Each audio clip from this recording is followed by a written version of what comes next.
saya nak menyentuh dengan tangkapan seorang pegawai dan 3 anggota polis IPD Batu Pahat pada 8 April jam lebih kurang 6.15 petang. Pasukan polis dari Jabatan Siasatan Jenayah IPD Batu Pahat telah membuat tangkapan terhadap seorang pegawai polis dan 3 anggota polis yang terlibat dalam kes pemerasan terhadap seorang mangsa yang bekerja sebagai pengurus kilang perabot di daerah Batu Pahat. Hasil siasatan dapati mangsa telah diminta wang semula 1,500 untuk agar tindakan undang-undang tidak diambil terhadap seorang pekerja Bangladesh di premis tersebut. Namun mangsa tidak dapat menyediakan wang sebanyak yang diminta, tetapi mangsa hanya mampu memberi wang RM1,000 kepada suspek tersebut. Dan selepas menerima wang tersebut, suspek ini telah beredar tanpa mengambil sebarang tindakan terhadap pekerja asing tersebut, warga Bangladesh yang tidak mempunyai sebarang permit. So, susulan daripada laporan dibuat oleh mangsa, tangkapan telah dilakukan ke atas semua suspek yang berusia dalam lingkungan 26 hingga 26 ke 46 tahun. Pihak kita telah pun menangkap dan telah meminta riman. Riman hanya diberi sehari. Semua suspek yang telah dibebaskan. Kita sedang menyiapkan kertas siasatan dan insya-Allah mungkin ujung minggu ni kita akan tuduh di mahkamah. Kita sedang mengemaskinikan dengan kertas siasatan dengan DPP. Kes disiasat di bawah Seksyen 384 Kanun Kesiasatan, iaitu pemerasan yang boleh dihukum penjara boleh sampai 10 tahun atau denda atau sebat atau dengan mana-mana dua daripada hukuman tersebut, tuan. InsyaAllah, seperti yang saya katakan, kita akan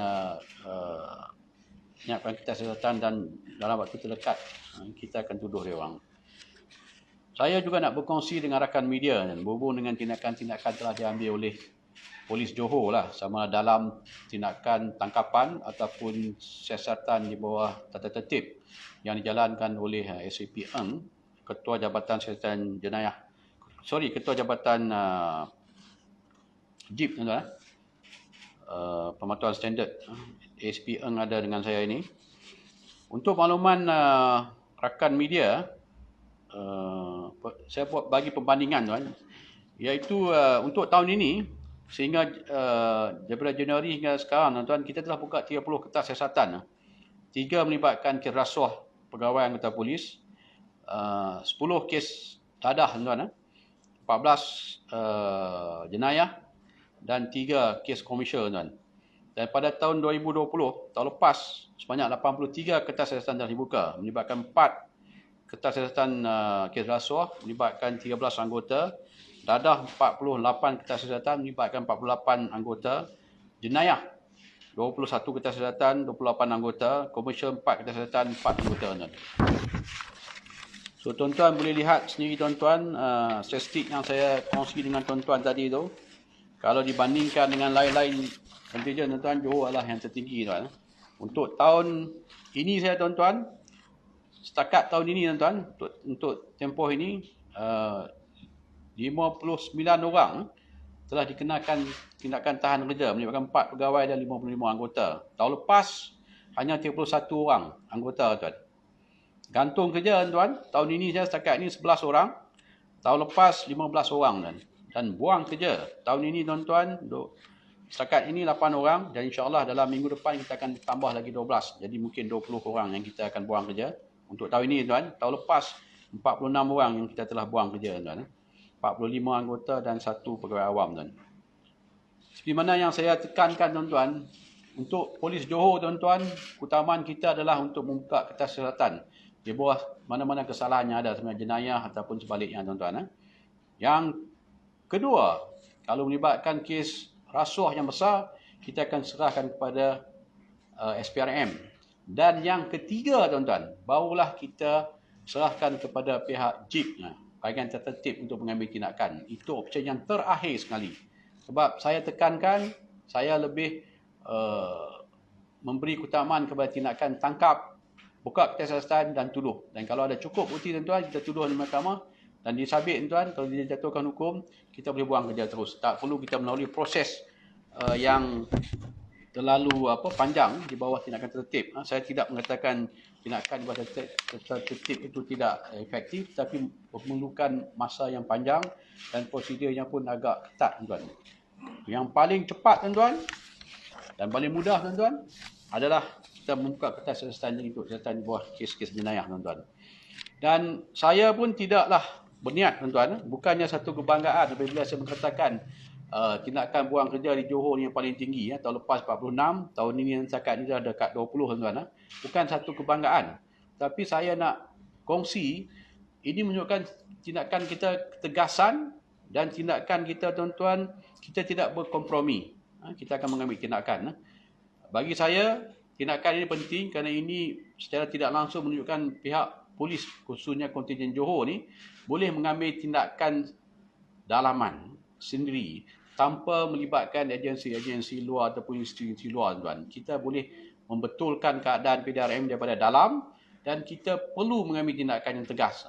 Kita dah buktikan, saya kata insya-Allah yang akan datang kita akan teruskan format yang sama yang kita gunakan di Johor, tuan-tuan. Itu saja, tuan-tuan, yang saya nak kongsi dengan tuan-tuan berhubung dengan tindakan tangkapan dan juga ni kes pemerasan, tuan. Kalau tuan-tuan ada lain-lain soalan, tuan-tuan.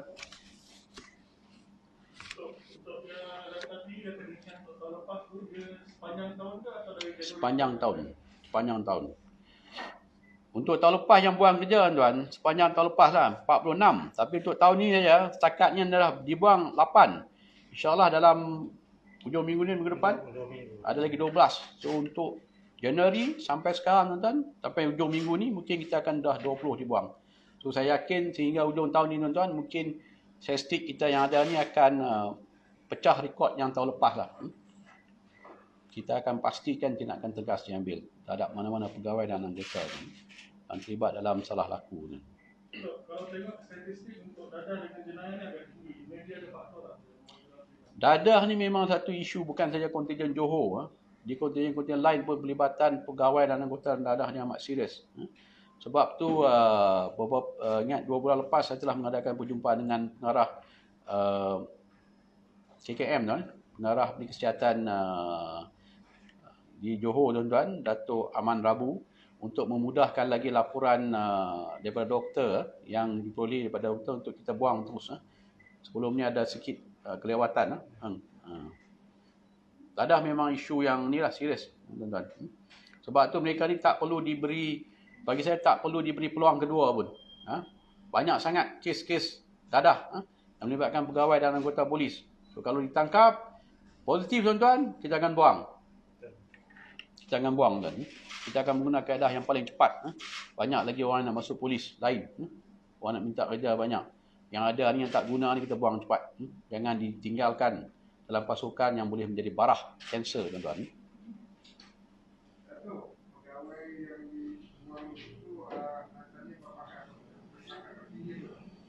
Yang mana pegawai? Pegawai awam. Paling tinggi kita pernah tahun lepas ada SP apa kita buang. Ada. Tahun lepas tak ada pegawai awam yang kita buang. Sebab tuan-tuan, untuk tindakan kalau kita serah kepada tertib, tuan-tuan, untuk JIP, tuan-tuan, untuk tindakan buang kerja, tuan-tuan, walaupun saya cadangkan, tapi kita punya apa ada panggil tu? Jawatan kuasa. Lembaga tertib. Dia orang akan ikut cadangan saya lah, tapi itu bukan tuan dia orang. Tapi kebanyakan saya hanya boleh mengambil tindakan untuk buang, tuan-tuan, ataupun lembaga ni untuk anggota saja. Kalau pegawai berpangkat inspektor, itu kuasa IGP. Dan kalau untuk lain pangkat yang atas lagi, itu Suruhanjaya Pasukan Polis yang akan membuat keputusan. Jadi prosedur itu memang ketat. Sebab itu saya kata option yang paling baik bagi saya, sebarang pelakuan jenayah, tuan-tuan, pelanggaran undang-undang pihak pegawai dan anggota, saya utamakan untuk muka kertas siasatan dan dituduh di mahkamah. Lagi cepat untuk kita buang dia orang kalau disabit kesalahan. Geng?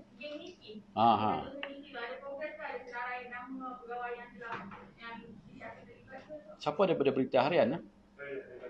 Oh. Yalah, you tanya jawapan yang lain tapi yang keluar lain kan. Saya tengok macam-macam laporan keluar. Saya tak akan mendedahkan sinarai tersebut. Itu yang pertama.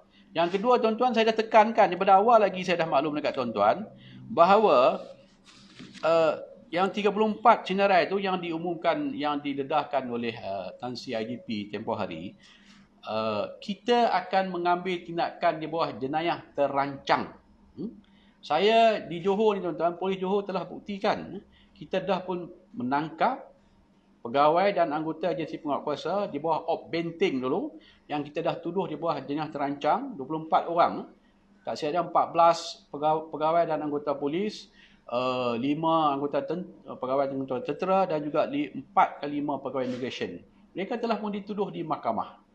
So inilah format yang saya akan gunakan dalam sindiket Datuk Siniki. Saya utamaan untuk tindakan tertib adalah last kali. Kami masih lagi menjalankan mengemaskini kertas siasatan, mengemaskinikan siasatan kami. InsyaAllah dah lengkap nanti kita akan tangkap.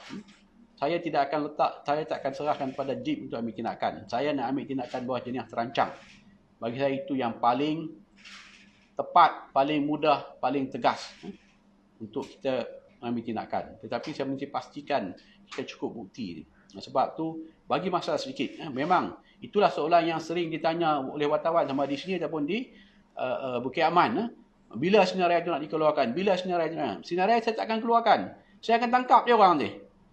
Tak guna saya keluarkan sinarai untuk berkongsi dengan tuan-tuan buat apa. Kan? So, yang pasti tuan-tuan, pada lengkap nanti, tangkapan akan dibuat. Tunggu dan lihat. Balik-balik kes batu tadi tu. Langsung berapa dan sekarang dah berapa lama terlibat untuk pemerasan? Sebenarnya tuan-tuan, bila kita tangkap suspek ni, rupanya dia orang ni dah lama pun dah menjalankan aktiviti ni lah. Banyak ada maklumat-maklumat sebelum ni mungkin tak sampai kepada pihak kami di kontijen di IPK tuan-tuan. Dia orang ni dah jadi macam pemungut cukai pintu lah, lebih kurang macam tu lah. Dia orang pergi ke Kelang untuk membuat pemerasan. Tapi yang inilah pertama kali bangsa datang ke hadapan untuk buat report. Sebab tu kita ambil tindakan. Saya menyeru kepada semua masyarakat untuk terus menyalurkan maklumat kepada saya terus. Sebab saya akan ambil tindakan. Kalau tuan-tuan lapor kepada OCPD ataupun di peringkat distrik ataupun kepada ketua jabatan yang tak ambil tindakan, tuan-tuan maklum dekat saya. Saya akan ambil tindakan kepada OCPD tersebut. Saya tengah siasat. Sama ada sebelum ni ada laporan dibuat kepada OCPD, tetapi OCPD tidak mengambil tindakan. Sebab yang 4 orang ni dah lama buat kegiatan ni. Ini sebab dia orang lapor terus pada sini, saya arahkan ditangkap. Arahan kepada saya untuk ditangkap dan buka test siasatan. Tuan, maklumat sampai kepada saya.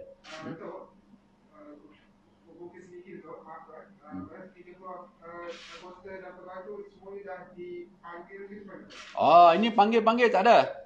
Ini bukan siasatan tertib. Saya tak panggil. Saya akan tangkap dia orang. Panggil-panggil tak ada. Itu you nak interview orang, boleh lah you panggil dia orang untuk interview. Saya tak ada. Ada apa untuk aktivitas tu, ada tangkapan terbaru ke Datuk? Tak ada tangkapan terbaru lagi. Ada tambahan anggota tu daripada selain daripada 24 ni? Tunggulah. Sebab tu saya kata benda ni berkembang. Benda ni bukan statik. Daripada soal siasat yang kita buat tu akan berkembang. Daripada laporan forensik kita, yang kita buat ke atas barang-barang rampasan, benda tu akan berkembang lagi tuan-tuan. Tunggu dan lihat. Yang pastinya akan ada lebih lagi. Bukan 34 tuan-tuan, lebih lagi.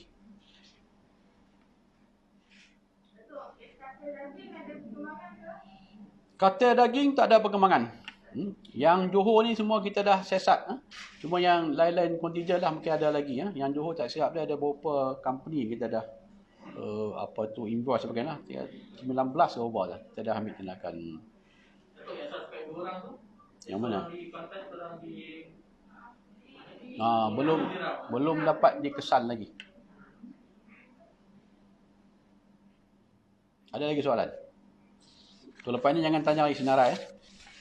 Tuan-tuan tunggu tangkapan lah. Jangan tanya dekat saya, jangan tanya dekat Bukit Aman. Kan? Tunggu dah lihat. Okey tuan-tuan? Terima kasih banyak. Selamat berpuasa.